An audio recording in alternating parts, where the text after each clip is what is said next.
Сәлем достар, қалдарыңыз қалай? Міне жұмысқа да келіп қалдық.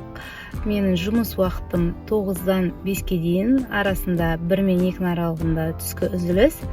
Ақылы қабылдау жүріп жатыр.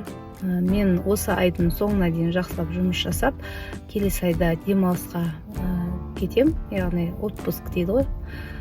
Отпускіге кетем, сондықтан кардиологқа барам, осы облыстың инспекторына барам деген пациенттерім болса, келем деген ойларыңыз бар болса, ертерек келіп, қаралып, тексеріліп алыңыздар. Қазір отпускной сезон ғой, барлықтарыңызда мұғалімдер болсын, дәрігерлер болсын, басқа да мамандар болсын.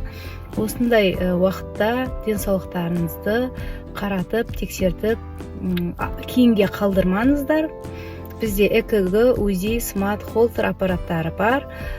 Жұмыс жасап жатыр мамандардың бәрі, тексеріліп, толыққанды денсаулықтарыңызға мән беріңіздер. Микрорайон Асарда, яғни Даумет, Нұрмет және Хадиша клиникаларында қабылдау болады. WhatsApp нөміріне жазыңыздар, хабарласыңыздар. Біз сіздерді күтеміз.